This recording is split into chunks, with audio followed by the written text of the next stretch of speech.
শুভেচ্ছা যে আজকে আমাকে এখানে আমন্ত্রণ করা হয়েছে। আমি আসলে আমার যে চাকরির জীবন, মানে আমি চাকরি পেতে চাই, এই মানে অনুভূতিটা আমি মূলত 2019 সাল থেকে আরম্ভ করেছিলাম। তারপর আমি 2019-এ অনেকগুলো ভাইবাও দিয়েছি, কিন্তু সেখানে সফল হতে পারিনি। তারপর মানে আমার বিবাহিত জীবন, তারপর আমার সাংসারিক জীবন, সবকিছু মিলিয়ে প্রায় 4 বছর আমার গ্যাপ ছিল। তারপর আমি আবার নিজে নিজে ভাবলাম যে আমাকে আসলে একটা কিছু করতে হবে, নিজেকে উপস্থাপন করার জন্য, নিজের পরিচয় তুলে ধরার জন্য আমাকে কিছু করতে হবে। যেহেতু আমি পড়াশোনা করেছি, সেহেতু আমি নিজের থেকেই চাচ্ছিলাম যে আমি আসলে একটা সরকারি যে কোনো একটা দপ্তরে, যে কোনো পদে আমার একটা চাকরি হোক। মানে নিজের পায়ের যে মাটিটা, সেটা আমি শক্ত করতে চেয়েছিলাম। তো আমার ফ্যামিলির সাপোর্টে, প্লাস হচ্ছে আমার নিজের মনোবল এবং আল্লাহর অশেষ রহমতে আমি আবার দ্বিতীয়বার সেই সুযোগটি পাই। কিন্তু আমার বাচ্চা থাকা সত্ত্বে আমি অন্য কোনো কোচিং এ ভর্তি হতে পারিনি। শেষমেশ হচ্ছে আমাকে আমাদের তামিম ভাই, উনি আমাকে এই কোচিং এর কথা বলেছিল। তো আমি এই কোচিং এ এসে ভর্তি হয়েছি। আসলে কোচিং সম্পর্কে যতখানি বলবো সেটা কম হয়ে যাবে।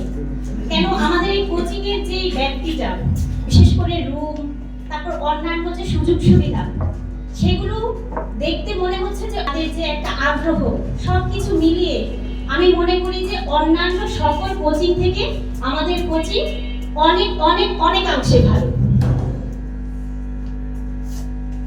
আমি এই কোচিং এর সংস্পর্শে নিজের জীবনকে সফল করতে পেরেছি, সেই জন্য কোচিং এর পক্ষ থেকে এবং স্যারদেরকে অসংখ্য ধন্যবাদ।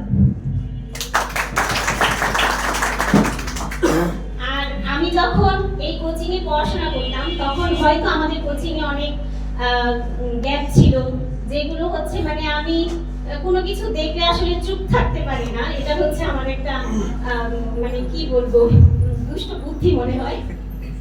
তো স্যারকে আমি সরাসরি বলে দিয়েছিলাম যে স্যার, আমরা যদি কোচিং এ টাইপিংটা ভালো করতে না পারি, কারণ আমি ম্যাক্সিমাম রিটেন পরীক্ষায় টিকি, কিন্তু প্র্যাকটিক্যাল দিতে গেলে আমি ফেল করি। তো সেজন্য আমি স্যারকে বলেছিলাম, স্যার যতদিন আমরা প্র্যাকটিক্যালে পাস না করব ততদিন কিন্তু বেতন দিব না, এটা বলেছিলাম। সেজন্য স্যারের কাছে আন্তরিকভাবে দুঃখিত। আজকে আমি মানে সবকিছু মিলিয়ে আজকে আমি হচ্ছে সফল। সেই জন্য আমি আমার যে সহপাঠী বোন এবং ভাইয়েরা আছে, সবাইকে বলবো যে আমি যেই পরিমাণ কষ্ট করেছি, যেই পরিমাণ স্ট্রাগল করেছি, আপনাদের হয়তো বা অনেকে বিবাহিত, অনেকে হচ্ছে বাচ্চা আছে, বা অনেকে নেই।